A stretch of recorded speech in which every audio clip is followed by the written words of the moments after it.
Assalamu alaikum rahmatullahi wa barakatuhu. This is Khadija Zishan Khan. Assalamu alaikum wa rahmatullahi wa barakatuh. This is Fatma Ziyan Khan. Assalamu alaikum warahmatullahi wabarakatuh. I'm Abdullah.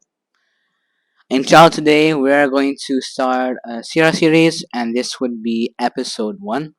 Now, the source we're using is The Moon Split. When the Moon Split, that is a book you can find from Dar es Salaam, and it's an authentic Seerah book.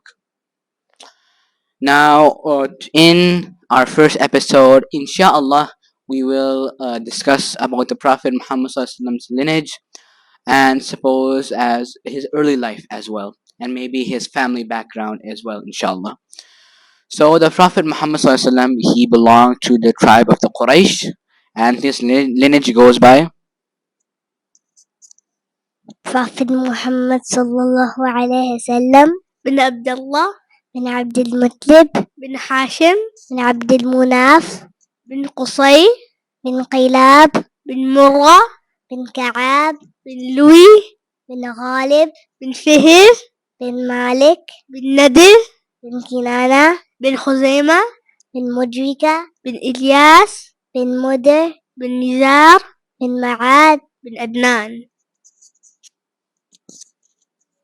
and then goes on with bin Ismail, and he is Ismail, the son of Ibrahim, alayhi salam, both of them. So the Prophet Muhammad ﷺ, he belonged to the Quraysh tribe, the most noble and notable tribe inside of Arabia. The Quraysh, they were the caretakers of the Kaaba, which was the most holy place in Arabia, as people came there for pilgrimage. And it also had lots of idols, as paganism was the dominant religion of Arabia at that time. The Prophet Muhammad ﷺ, he was born to the family of Abdullah. However, Abdullah had died even before the Prophet Muhammad ﷺ was born. Now there's the person who set and sort of gave the Quraysh this honor. His name was Qusay. Why would this person name Qusay or Kilab? His father's name was Kilab. Qusay, his real name is Zaid, and he was, you could say, the person who you could say gave the Quraysh. He basically became the caretaker of the Kaaba, and he also established Dar Nadwa. We'll talk about that in a minute. And however, of Kilab, the reason why he's called Kilab is the name of Qusay's father. According to some, his name might be Urwa or Uqba. The reason he's called Kilab is because he loved hunting with dogs, and that's the plural of dogs in Arabic is Kilab. That's why his nickname was Kilab. So Qusay, his father died when he was young, and he went and stayed with some tribes in Syria. Then when he became in his youth, he returned to Mecca, and you could say took control of the Kaaba. That's how he honored his tribe, and then he would establish Dar al-Nadwa. Abdullah, what is Dar al-Nadwa?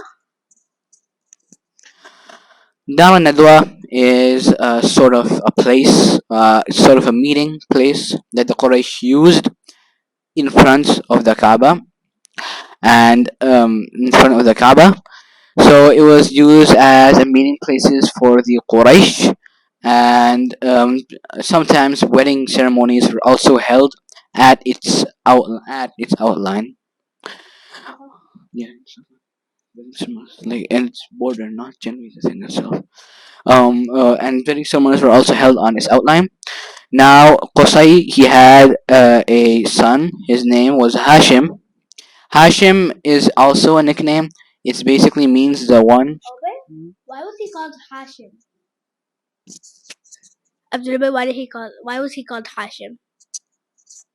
The reason why he was called Hashim is because, as I was about to say, he mashed bread for the pilgrims and also gave them maybe a drink made out of dates or raisins. So that's why he was called Hashim. Now Hashim, he had a son. His name was Shayba. Now Fatima might ask, why was his name Shayba? Why was his name Sheba? As I saw that coming, the reason he was called Shayba is because he had white hair. He was born with white hair, hence he was given the name Shayba. Now Hashim's brother Muttalib, at first Hashim's family didn't know about this son. When Muttalib came to find out about this, he went and sort of became the guardian of his brother's son. And when he returned with this young boy, people thought that Shayba was Muttalib's slave, so they started calling him Abdul Muttalib. That might ring a bell in your head on who Abdul Muttalib is. And yes, he is the grandfather of the Prophet Muhammad sallallahu alaihi wasallam. Now, when the Prophet Muhammad sallallahu alaihi wasallam, he is also called the, you could say, son of the two slaughtered. The reason, or the two ransomed would be more accurate. The reason why he's called that is because Muhammad sallallahu alaihi wasallam is from the progeny of Ismail alayhi salam. Ismail alayhi salam, as you probably know, he was ransomed for a ram. That's why at Eid al-Adha we sacrifice an animal.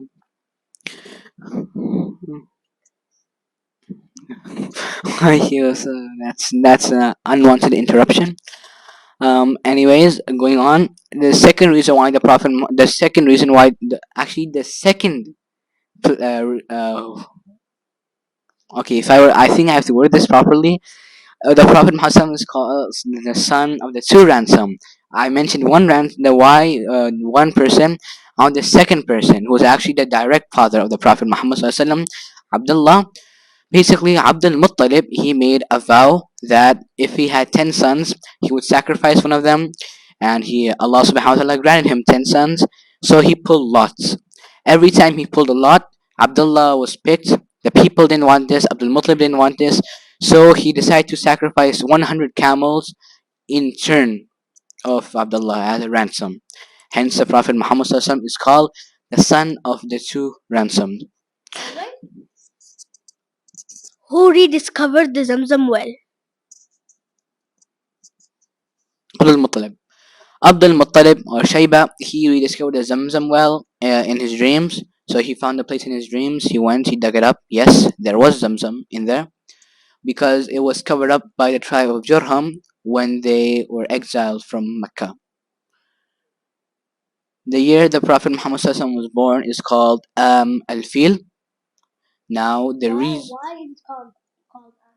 Now I was getting to that. The reason why it is called the al-Fil is because there's this guy called Abraham. He hailed from Yemen, and he built a temple. Now an Arab man did something to that. No, he did something over there. So Abraha was enraged, and he wanted to destroy the Kaaba so that his temple would be the only place for Arabs to worship. So he took an army of elephants. That's why it's called al-Fil. Fil means elephant. Hmm? The men are the people who control the elephants. You can do that by logical deduction. Anyways, basically that's the reason why it's called Am al-Fil, because elephants. Fil means elephants in Arabic. So Abraha took those elephants, marched to Mecca, failed miserably in destroying the Kaaba, and died on the way back. That's a brief summary of that. And this happened about 55 to 50 days before the birth of the Prophet Muhammad sallallahu alaihi wasallam. And an interesting story that happened during this is when Abrahi, before he attacked the Kaaba, he had captured some camels that belonged to Abdul Muttalib. So he summoned Abdul Muttalib to him. Abdul Muttalib came, and he told Abraha, "Those are my camels, and I'd like them to be returned from you." Abraha then inquired Abdul Muttalib. I guess in simpler terms, he asked Abdul Muttalib, why do you know your house, the Kaaba, is about to be destroyed? Why are you asking this? Just for return of the camels, your own camels. Abdul Muttalib gave a stern reply. In simpler terms, I believe he gave a pretty confident reply. I think that's a more simpler term. So Abdul Muttalib gave a more confident reply, saying that is the house of Allah subhanahu wa ta'ala, the Kaaba, and He will protect it. These are my camels, and I am the one who should protect them. And Abraha, he was impressed by this, so he handed over the camels to Abdul Muttalib, and as I said before, he failed miserably in destroying the Kaaba, as Allah subhanahu wa ta'ala has sent the Ababil, flocks of birds, and even though they're being birds, way small compared to elephants, even men. They threw stones at Abraha and his army of men and elephants, and they all perished. So that's the story of Amul Fil. The Prophet Muhammad Sallallahu Alaihi Wasallam, he is his basically in when he was witnessed by Thuwayba and Ayman, whose her real name was Barakah. And later on, he would also be witnessed by Halima Sadia. Now, because the Prophet Muhammad SAW didn't have any father, his father had died. All the witnesses that came from Banu Sa'ad bin Bakr bin Hawazin weren't interested in the Prophet Muhammad SAW, as he thought maybe his family couldn't pay him that much. However, Halima, who couldn't find anyone else, decided, took pity on the Prophet Muhammad SAW, and she took the Prophet Muhammad SAW as a foster mother. Now, when she came to Mecca without the Prophet Muhammad SAW, what's the question? What Halima Sadia, like Halima Sadia, what blessings did she find when she got the Prophet Sallallahu Alaihi Wasallam? We were about to get into that before we had received the question. Now, to answer that question and continue with our story, onward, Halima Sadia, when she came, she was the slowest and the most behind. When she was returning, the fastest, as you would probably guess. Even though she came on a donkey, while returning, the donkey had sped up and left the fellow travelers behind who had camels, which are usually faster than donkeys. And another blessing that came is when drought struck Banu Sa'ad bin Bakr bin Hawazim. Their goats gave lots of milk. Now Halima's husband, the Harith, he did not know where these goats ate grass from which they gave milk, but he did know the goats were giving milk. Looking at these blessings, Halima, after 2 years has passed, requested Amina to grant her 2 more years with the Prophet Muhammad SAW, as blessings were brought to her household. Amina consented to this, she allowed this, and Halima Sadia would take Muhammad SAW for 2 more years until events happened, strange events. I guess there's another question. Uh, the event was called, I think, Shaq Sadr. Shaq Sadr. What is Shaq Sadr? What was Shaq Sadr? What was Shaq Sadr? So basically, what happened then was that the Prophet Muhammad SAW, he was, you could say, out in a field playing.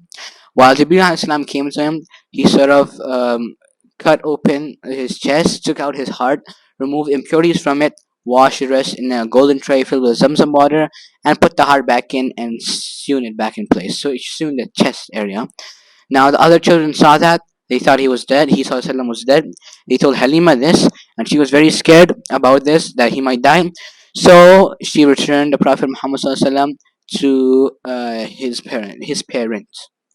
Now, when the Prophet Muhammad SAW, he would stay with his mother Amina for 2 more years before they embarked on a journey to Yathrib, and Amina died on the way returning. Now, this actually happened before. Now, the Prophet Muhammad was taken back by his mother, by not his mother, his caretaker and grandfather, Abdul Muttalib and Baraka, Ayman. I was about to say Baraka, let's mind that. And they took him back to Medina, Mecca, where Abdul Muttalib would take care of the Prophet Muhammad SAW for the next 2 years, giving him a high esteem, highly honoring him as his grandson. And then Abdul Muttalib would also die. The Prophet Muhammad SAW then came in the care of Abu Talib, who treated him like his own son. And when the Prophet Muhammad SAW was 12 years old, he took him to Syria. I think another question is coming. What was the incident that happened near Syria? Yeah, I think the incident happened in Basra. Close to Syria was when the Prophet Muhammad SAW and Abu Talib, when they embarked on a trading journey to Syria, they stopped at a place called Basra, which is near Syria. Then they met a monk whose name was Bahira.